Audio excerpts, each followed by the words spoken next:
लेकिन हम बार बार ये क्यों देखते हैं कि इस तरह के बयान ऐसे मंच से सामने आते हैं, यहाँ तक कि उनके लिए अपशब्दों का इस्तेमाल भी किया जाने लगता है, उस हद तक विमर्श उस हद तक पहुंच जाता है कि जहां अपशब्दों का इस्तेमाल होता है। और फिर अगर जी हाँ, क्योंकि ऐसा भी हुआ है ना कि अपशब्दों का इस्तेमाल हुआ है, तो विमर्श उस हद तक क्यों पहुंच जाता है? तो ये नफरत क्यों? क्या ये नफरत है महात्मा गांधी के खिलाफ?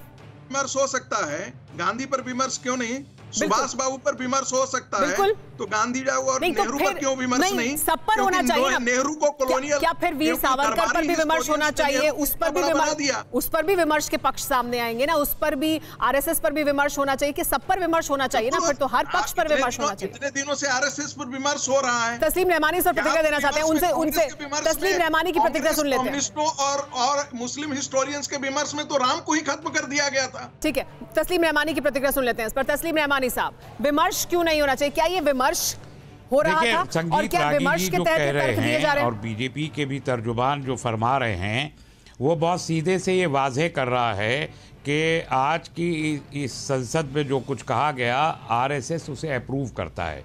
संगीत रागी जी आरएसएस के तर्जुमान हैं, तो उनके बोलने का मतलब है उसे एंडोर्स कर रहे हैं जो वहाँ का। इससे पहले आरएसएस खामोश था, लेकिन तकरीबन एंडोर्समेंट था। और अगर आरएसएस इसे अप्रूव करता है तो जो सरकार सेंटर पे चल रही है और जो सरकार यूपी में चल रही है, दोनों सरकारें बीजेपी की हैं जिसे आरएसएस कंट्रोल करता है। इसका मतलब ये सो कॉल्ड संसदें हैं, ये संसदें गवर्नमेंट की मंजूरी से चल रही हैं, उसके एंडोर्समेंट के साथ चल रही है, और उस विचार को जो इन संसदों से निकल के आ रहा है उसको सरकार का पूरा तहफ़्फ़ुज़ हासिल है। लेकिन तस्लीम रहमानी साहब, लेकिन मेरे सवाल का जवाब दीजिए। तस्लीम रहमानी साहब, अगर ये लोग करेंगे, मेरे एक सवाल का जवाब दीजिए। हरिद्वार में धर्म संसद होती है और वहां पर जो बयान दिए गए उसके बाद एफआईआर दर्ज होती है। पहले एक व्यक्ति का नाम आता है, उसमें बाकी और लोगों के नाम भी जोड़ दिए जाते हैं, एफआईआर दर्ज कर ली जाती है। यति नरसिम्हानंद के खिलाफ होती है, जितेंद्र त्यागी उर्फ वसीम रिजवी के खिलाफ, अन्नपूर्णा भारती और महामंडलेश्वर धर्मदास के खिलाफ एफआईआर होती है। लेकिन उसी तरह के और भड़काने वाले ही बयान तौक़ीर रज़ा देते हैं, उनके खिलाफ मामला दर्ज नहीं होता है। अगर उनके खिलाफ मामला दर्ज नहीं होता है और इधर मामला दर्ज होता है, तो क्या फिर बार बार जो ये कहा जाता है कि देखिए अगर मुसलमान या उनके कोई नेता या उनसे जुड़े हुए लोग कोई बयान देते हैं उसको उस गंभीरता से नहीं लिया जाता है, और अगर इधर इस तरह का बयान दिया जाता है तो फिर मांग उठ खड़ी होती है कि मामला दर्ज किया जाए? तो ये फिर बात क्यों नहीं उठेगी? ये सवाल क्यों नहीं उठेगा? मैं बहुत सीधे से मेरा सवाल है कि जिस तरीके से धर्म संसद के खिलाफ एफआईआर करने के लिए प्राइवेटली भी लोग सामने आए, इंस्टीट्यूशंस भी सामने आए, इस मुल्क के ल्यूमिनरीज सामने आए, उन्होंने एफआईआर दर्ज करवाए, और एफआईआर दर्ज करने पे कोई कार्रवाई नहीं हुई तो सुप्रीम कोर्ट गए, कोर्ट के आदेश पे कार्रवाई हुई।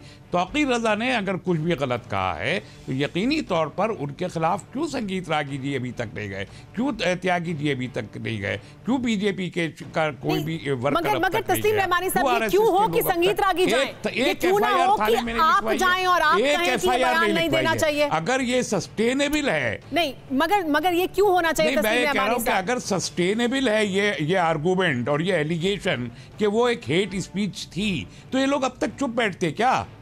क्यों नहीं की एफआईआर? मैं पूछना चाहता हूं, आप टेलीविजन चैनल पे बैठ के डिबेट करते हैं, आप थाने में जाते नहीं है? थाने में एफआईआर करवाइए ना, किसने रोका है? कानून है इस देश में, कानून अपना काम करेगा यकीनी तौर पर, लेकिन आप कानूनी कार्रवाई करने के बजाय ज़बानी जमा खर्च से काम लेते हैं। ये ज़बानी जमा खर्च है। कोरोना धर्म नहीं देखता, जात नहीं देखता, अमीर गरीब ऊंच नीच नहीं देखता। कोरोना सिर्फ मौका देखता है, लेकिन आप उसे मौका मत दीजिए। बस इतना कीजिए, जब कभी दफ्तर से, बाजार से घर लौटिए तो इतना ख्याल जरूर रखिए कहीं आपके साथ कोरोना आपके घर तो नहीं जा रहा। भूलिए मत, कोरोना अभी जिंदा है।